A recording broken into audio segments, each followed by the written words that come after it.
was true, from a certain point of view. A prophecy that misread could have been. Only a Sith deals in absolutes. I find your lack of faith disturbing.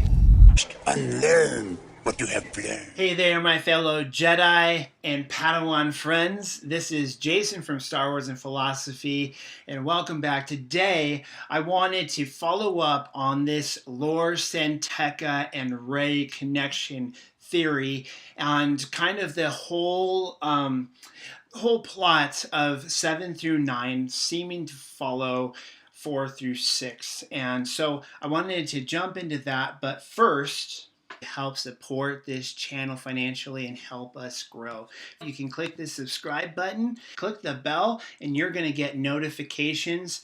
You can click the thumbs up, you can click in the comments, you can share with your friends on social media. At the end of my videos, you're going to see recommended videos, and thank you so much for your support. Okay, now that we're back, let's go ahead and dive right in. First piece of information I wanted to catch you up on, and for those of you who aren't familiar with the theory, I just want to go through it real quick. The theory is that Lor San Tekka gave his life as a sacrifice for Rey, the same way that Obi-Wan gave his life as a sacrifice for Luke in the original trilogy.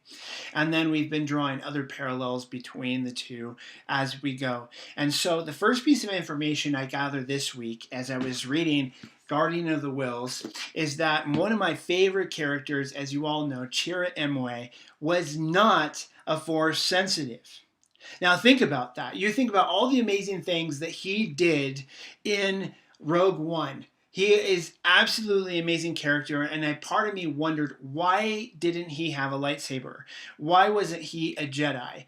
He was a Guardian of the Whills, and it specifically, explicitly states in that book, in pages 13 and 14, he is not a Force sensitive. I say that because a lot of the kickback I've been getting on this theory is that Lor San Tekka, they don't believe is a Force sensitive. In fact, it's actually specifically stated in the visual dictionary for The Force Awakens, he is not a Force sensitive. And I had a little hesitation in my mind thinking, okay, well, if he's not a Force sensitive, could he really have given his life as a sacrifice? But his death is referred to as a sacrifice, and could he become a Force ghost if he's not a Force sensitive? And I would say that he absolutely can, because Chirrut, I'm not saying that we have proof that Chirrut became a Force ghost, but he was not a Force sensitive, and he was able to do a lot of cool things with the Force.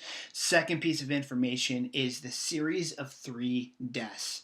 In the original trilogy, you had Obi-Wan, Yoda, and Anakin as the 3 major deaths. Now, in The Force Awakens, we already had 2 major deaths, and that was Lor San Tekka and Han. Okay, and whether Han figures into this 3 pattern or not, it makes you wonder, who is the third? Is it Luke? Because we kind of compared him to Yoda in that figure. Is Luke the third figure that's going to pass away in this trilogy? And then you have the third piece of information, which is the death of the mentor pattern. And so you go back to the prequels. Who dies in the first one? Qui-Gon Jinn. He was supposed to be the mentor for little Annie. And did he give his life for Anakin's awakening?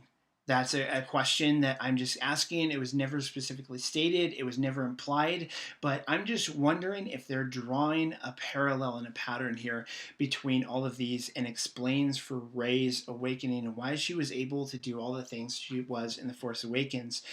So then in the original trilogy, it was Obi-Wan giving his life for Luke, and that was absolutely clear.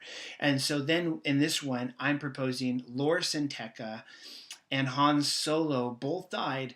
Now, did they both die for Rey? Because they both kind of played that father figure role, or at least Hans explicitly did, and we're guessing that Lor San Tekka did. Okay, but I'm gonna just throw out there another conclusion. Did Lor San Tekka give his life for Rey's awakening, and did Han actually give his life as a sacrifice for Kylo's redemption? And so that's a question I'm going to throw out there. And then the fourth thing I want to talk about today is that there's the dark light balance pattern. And they didn't talk about this as much in the original trilogy, but if you notice in the trailer, what do you see, Rey? I see dark, light, balance. And then Luke chimes in, it's so much bigger. Now, what we didn't think about is that in Return of the Jedi, especially in the novelization, it really gets into how Luke, when he's fighting Vader and he's there with the Emperor, he's feeling this really strong tug towards the dark side, and the Emperor is telling him, give in to your anger, and then you see how fiercely and ferociously he is fighting Vader, and that's the reason why he won. He cut off Vader's arm, and it was actually, that was his saving grace, because he looked down at his father with his arm off, and then he looks at his own hand that was cut off by Vader, and he realizes that he's giving into the dark side. So you have Luke, who is moving from the light to the dark, and at the same time you have Darth Vader, who has been saying, it's too late for me, son. What he really wanted this whole time was he wanted that connection with his family. He wanted to save Padme at first. He wanted, that connection. He wanted Luke to join him so that they could conquer the Emperor. And all of a sudden, all of that floods back. And so he's actually watching his son as Force lightning is going into him, and he's crying, no, Father, save me, Father, save me. And it's actually harking back to when he saw the Emperor, dying and calling out for his help.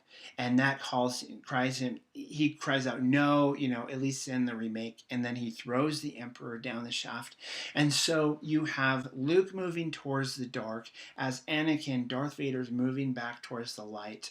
And so then together they meet in the middle and they find balance, which ends up with Vader killing Palpatine. And is this going to be what we're going to see? Are we going to see Rey move towards the dark while Kylo moves towards the light? After all, we've been told that they are two halves of the light and the dark. They're two halves of the same equation here. There is a connection. There is a mysterious bond that Rey felt between them.